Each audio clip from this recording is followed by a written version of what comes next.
Customers are queuing up to have their hair done at a salon in the jungle by a monkey. Judy, a pig-tailed macaque, has a reputation as the best exterminator of head lice in Com Cane. She is so good, some customers fall asleep under her gentle touch. Regular Amporon Chekema said, Judy's hands are so soft and gentle, I really feel I can relax. But you know that is doing what it does naturally. It's looking for, like, salt and stuff in the hair. Yeah. And nits.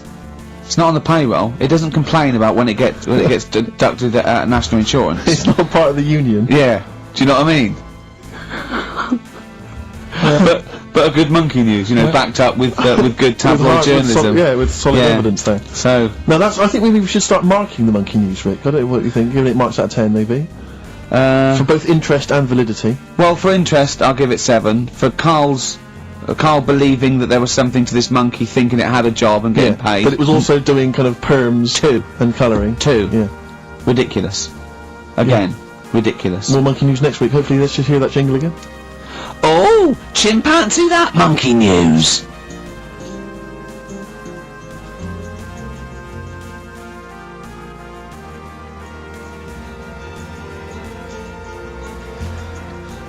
Peace Train. Isn't that brilliant? Cat Stevens. Now, well, I've sort of enjoyed the last sort of, you know, hour or so after the disappointment of the Sonys. I think we are going to give up, to be honest. Do another week and then shoot off. Yeah, knock it on the head. Okay. We're only doing it for a laugh anyway. But if they're not going to reward us for that, then do you know what I mean? It's not really worth it. But I'll tell you what could. But what about this, Carl? Can you find out who was on the panel? Can you? But what difference does it make? Well, I want you to interview. I want you to phone them up and I want to tell them why they didn't think our show was. Yeah, let them explain themselves. Just explain themselves. They've got to stand by their convictions. Find them all, track them down. There's probably about 300. What do you expect then? I want to tell the truth. No, you're right. The monkey news should have, you know, done the job for you. I just want people. I don't want to sit in a room and hide. I want the 3 people on the panel. I'll find them out.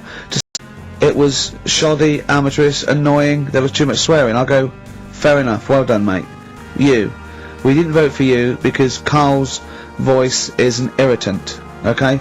Okay, well done, mate. You're alright. We didn't vote for you because, Gervais, you're a fat, useless git who understands nothing about broadcasting. And your mate Steve... know something. Yeah, and I'll go, right, I'm not so happy with that, but at least you told the truth. But get them on the phone. Find out from Andrew. I noticed none of them have mentioned me, which is good. I know, yeah. I'm pretty good. Yeah, they probably all love Steve. No one likes to pick on an invalid. So, do you know what I mean? I'm just... We got a player request here for, what's her name, who's... Don't believe it's Sonia, who's 18 today. We couldn't find William. It was really nothing wordsmith because, whoever is in charge of the library, I mean, they probably won an award for it. But, you know, she didn't ask for 4 non-blondes, so I found There Is a Light by the Smiths. So, a week to go. I'm not.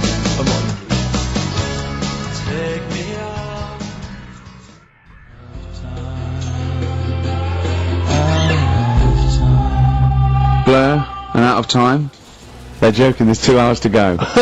On XFM 104.9, I'm Ricky Gervais, with me Steve Merchant and Carl Pilkington.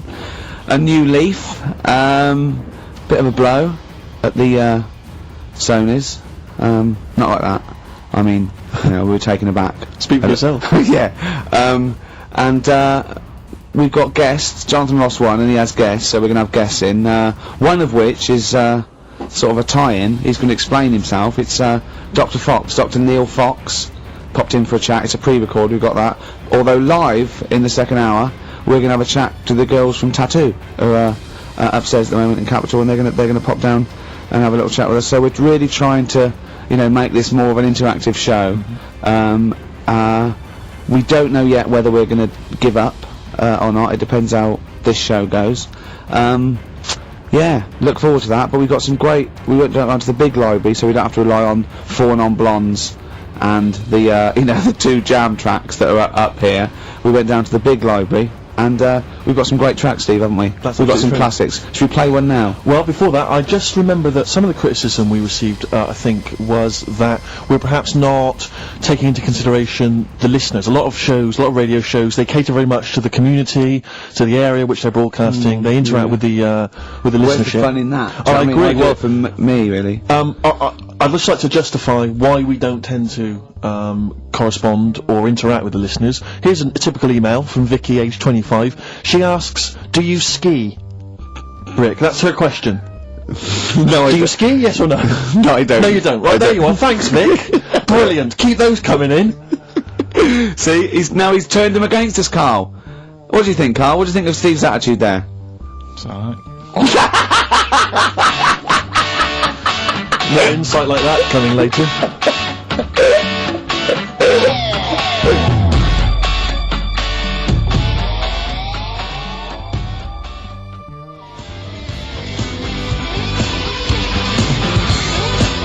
Black Grape, Kelly's Heroes, and XFM 104.9. I'm Ricky Gervais, with me Steve Merchant and Carl Pilkington. Okay? Proper radio. As you know, we're a bit gutted that we won nothing at the Sony Awards. We found out that on the panel was Dr. Fox, probably one of the greatest DJs in the world. One of the great living broadcasters. I certainly think that he's up there. Yeah. With Tarrant, John O'Coleman. And so And Chris Knowles. Great Chris Knowles. We asked him to. He's also on the Pop Idol panel, so he can make and break people. So we asked him basically to explain himself. Why did we win nothing? Why were we so bad? This is what he had to say. The award, guys, was called the Entertainment Award. Right, now in itself, I think that should probably tell you something about what should be on the tape. There should be some entertainment. And it just wasn't very entertaining, actually. I don't mean that sounds quite horrible sitting here in front of you now, but it just wasn't very entertaining. But fundamentally, what elements did you not find entertaining? The fact that it didn't seem entertain me at all was part of it. I mean, it's a bit of like how long's a piece of string, isn't it? What is entertaining? We have talked about string on the show before, though.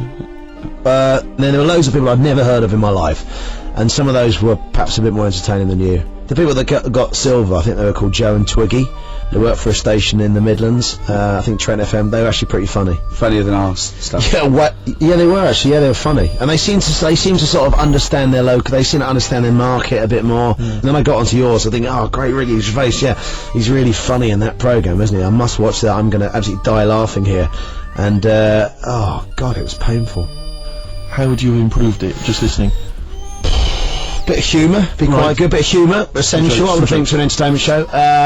A bit of prep, you know, a bit so get in there and actually think about what it's going to do, perhaps. Well, right, okay. Well, thank you, Dr. Fox, for your honesty. We've got to the bottom. While you're here, can I just show you this? That lump. Do you still do prescriptions?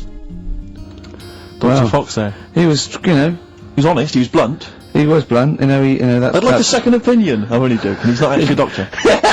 In fact, well, he used to be called Dr. Fox, and now he just calls himself Neil Fox. I think he's been struck off. No, he's Neil Fox, MD. Right. He's just. I wondered if there was some malpractice, that something happened. I mean, we Someone was can't. under, and he sort of, you know, went a little bit crazy. Let's leave it there. Yeah. Because Froggy will not take that lightly. Who? Froggy. What do you mean, Froggy? He's Dr. Frog now. He's changed it. He didn't like Fox. Right, He right. hated Fox. But are we going to heed his criticism? Because it was about, there was no preparation, Yeah. we weren't funny, fair enough. Yeah. There was just really no content We in the didn't show. care about We our- didn't care about the show. The demographic we were meant to be aiming at. Just seems like a lot of work, all that. Well, I think what we can do is we can take it all on board and immediately forget it and carry on because it's easier. What about that? Brilliant. I'll tell you what we could do though. Play some bloody great tunes. Thanks very much.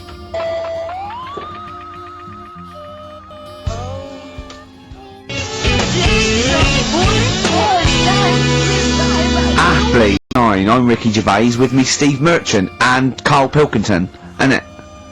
Alright? Brilliant. Well, you know, the funny thing was, the day of the Sonys, the Radar figures came out. That's the body that tells exactly how many listeners you've got, etc. And, XFM went down a little bit, across the board.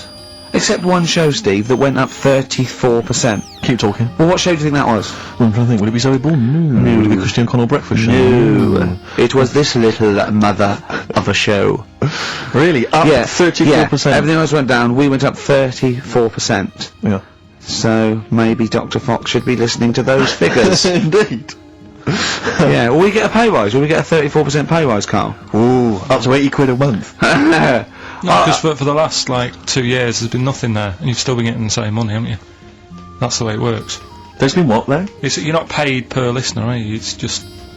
You know what I mean? It seems like it. I think they've each given us 5 pence. Exactly. I went along to, I came in for the presenters meetings this, I've never been to one before, a presenters meet, I didn't know they existed, and I just came in to annoy Carl, it was about 5 to 6, so I was going to get him as he knocked off, we're going to have a Sorry, and the presenters meeting is what? That's where they dish out which amusing news stories they're going to read out, is it? Yeah, or no, what order they're going to play, Athlete, Coldplay, Right. the Vines, and, I went upstairs, there's all the people there, and, quite interesting, wasn't it? Carl? Yeah. You know why the figures went down a little bit? Go on. The war. Is that what they said? The war, yeah. At one point, I said to Carl, just how many listeners died in this war then? Because I thought he was saying that they were at the front. Yeah. Or XLM listeners went, well, I'm going. Yeah. I'm going to Iraq. Well, the reason our listenership Tell Zoe to tape it for me. The reason our listenership went up is that just tells you who's listening to us. Cowards, yellow bellies, children, women, People with fallen arches. terrorists. Oh dear. Yeah, it was quite a good meeting. Now I talked to... So what exactly, is there anything I missed out on? Is it No, important they information? just, it went down a little bit, except our show, which went up 34%. Up 34%, but Yeah, no awards remember for that. And then you went out afterwards, didn't you? Yeah, we went to a bar to have a couple of drinks and that. Yeah. And then, a few of them went onto Stringfellas. No, they didn't. No, some of them did. Zoe Who? did. Zoe and, a few of the office people and that. I went Stringfellas. home. Yeah. To what? To watch lap dancing? To beat what? Yeah, that's what goes on there, isn't it? I know, it's mad, isn't it? I've never been to Stringfellows, I don't know what happens. But no. What? Why would they? I don't know. I mean, I was talking to people about it the day after, and they said, "Oh, you missed out." I said, "Well, did I?" I said, "How does it work?" They said, "Well, you pay." Never quite understood lap dancing. Never quite understood it. It's basically someone dancing naked, rubbing their arse in your face. Yeah. That's basically the gist of it, is it? But you can't. The rules is you can't touch. Do they do a home service? I just think it's nearly. I've got to be careful what I say here, but it's sort of, I'm not dissing Stringfellows or anything, but is that not sort of like one step down from prostitution? That's such an antiquated. What are you from the 19th century? No, but I mean, what? It's like it's. Well, I don't quite understand it. I don't get it. I don't get it. Because the thing is, I said, how does it work? They said, you pay 20 quid, you get some clean money, sort of like little vouchers that you stick in the knickers or whatever. Oh God! Clean money? Yeah. Disinfected money, okay. Well, just like vouchers. Can you put loose change in there? Because I got a lot of that. But, I owe you. Yeah, go on. 20 quid it is. right. And, I just don't get it, because, I mean, I'm not tight with money or anything, but No. you pay your 20 quid, they dance in front of you, but you're not allowed to touch, which to me is like going to a restaurant, ordering a nice big warm dinner, they put it in front of you, and it's like, well, you can't eat it, and you're saying, but well, it's going cold. I love the idea of some bloke sitting in Stringfellows, businessman, right, to pay £20, there's an arse waving in his face, and he's going, can I not just... They go, don't touch. He goes, it's going cold! Look at it, it's going cold! Oh, that is brilliant. It's going cold. That is, I mean, see, Carl in the week was saying that he doesn't like sayings and phrases and metaphor and analogy, and I was going, and he thinks it's sort of like, one step away from poetry. But he comes out with the most evocative phrases. That is a straightforward analogy.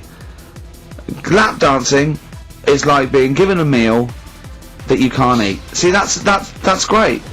That's how you saw it, and that's so much better than saying it's mad, you can't touch, or it's a waste, or do you see what I mean? We were trying to inflame his enthusiasm in the week, and I said about different phrases, and he goes, well, why not just say the actual words? I was going, well, it's more poetic, and I told him the Isaac Newton one. If I have seen further than any other man, it's because I've stood on the shoulders of giants. And I said, well, that's because, he's saying, I'm getting lauded for being this great scientist and all these discoveries and being a genius, but I'm saying, if it wasn't for those scholars before me that had come up with what they come up with, I wouldn't have got this far. Carl went, what did you say? I just said, well, I prefer him to give me a name check. Do you know what I mean, though? If he stood there and he's saying how good everything is, don't just class me, don't sort of put me in with a load of other people. Give me a mention. If you were one of the other scholars? Yeah. Yeah, I think there were probably people that died sort of years before him. I think he's saying more that he's thanking the body of work these scientists and these great men had handed down, through either books, material, teachings. He's not giving a big shout out to the collective science posse. Yeah, yeah. Thank you. Actually, I copied Nigel's. He's not saying that. I was like earwigging. I heard what Nigel said about it, about the third law. Do you know what I mean? Yeah.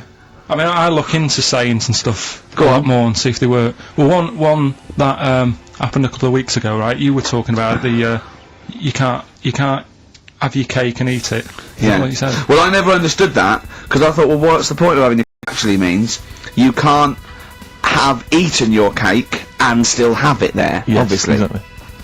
Well, the time that I saw that saying work, right? I was in Asda with Suzanne. Yeah. And do you know those big binders you get with nice cakes in them Yeah. for birthdays and that? You can get one with like David Beckham on the front of it. Yeah. You can have one with Thomas the Tank Engine if you want. Ricky Gervais.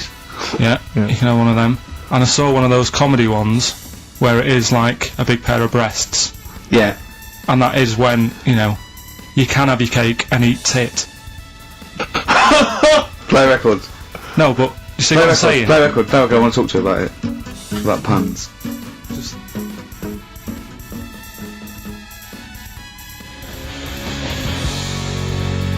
Placebo. This picture, with the androgynous vocal talents at the helm there of Brian Moloko on XFM 104.9.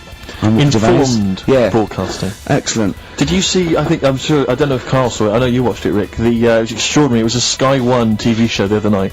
It was something like, reality TV, Oh, I can't remember what it's called, yeah. Excellent. And it was about basically what the fortunes of various... cannot get enough of it. The fortunes of various reality TV stars since they've come out of the show. Christine Hamilton coming out of the jungle, and obviously once again always a pleasure to find out what Fats Waller is up to. Rick Waller. I mean, he's in a band now. He's got his own band. He was playing in some club in Rochester. There was about It's sort 20 of people in gospel, the sort of audience. gospel rock, that sort of soul gospel rock thing, like something you see in the Commitments or something. And when it cut to the audience, it was like it was in Butlins. It was just a big dance floor, and there was just people watching indifferently. And you went, the people that were here loved it. I mean, it's a bit And that's sad. sad to say. I know. The size of the man, his leather jacket, Carl, was extraordinary. I don't know how many animals had to die to make it. It was like, it was It looked like, if unbelievable. he'd have fallen off, it'd been like the Hindenburg. Yeah. Because It was like a Zeppelin. oh, It the was- humanity! It was people. extraordinary. I still think, when I see him wearing a coat like that, it looks like he is stood on the shoulders of two other people. And it's just a joke. Just a It's just like a head. circus act or something. Yeah. Because his head doesn't make sense. Looks like it's one of those things that you steam yourself in. You put your head like that. And is that a machine you're in? No, it's a Or one coat. of those old-fashioned iron lungs. Oh dear. But There were some he's- magic moments. But there was a great, because once again, I mean, I missed a lot of the first series of I'm a Celebrity, Get Me Out of Here, but it showed once again the moment with Darren Day. Darren Day, a lovely guy, but that moment where he went off and sat on a rock and came back, and he'd written a song, I know. which he just, and I can't, it was sorts of things like, I'm in a hotel room in another I town. know. Don't. And it do was just, it was like something you'd write when you were 14. It was unbelievable. They showed it again. It's just stunning. I love songs you write when you're 14. It's like your first sort of like song where you know 3 chords, and it's always it's always stuff like, there's a man, he's a lonely man. Take a look at him, he looks a bit like me. Yeah. It is me. It's that sort of thing, like when you want to play it to someone and you want them to go, my God, you're deep. Yeah. My God, you're brilliant, aren't you? And that's about you, is it? Oh, yeah, it is, yeah. I have to say, this is such a terrible confession. When I was doing a school play once, when I was about that age, 15, right, there was a girl who was in the cast with me, right, and she sort of, you know, she was giving me the eye. I was thinking, yeah, well, I kind of thought she was, right, and it was glass. but there was another guy there as well. I was sort of competing for her affections. Oh no. And he was quite a witty guy. His name was Scott Hansen, he had long blonde hair. Exactly, yeah. And I thought, well, the way to impress her, because I was 15 or whatever, I thought I was pretty smart. I sat in one of the adjoining dressing rooms, reading a copy of the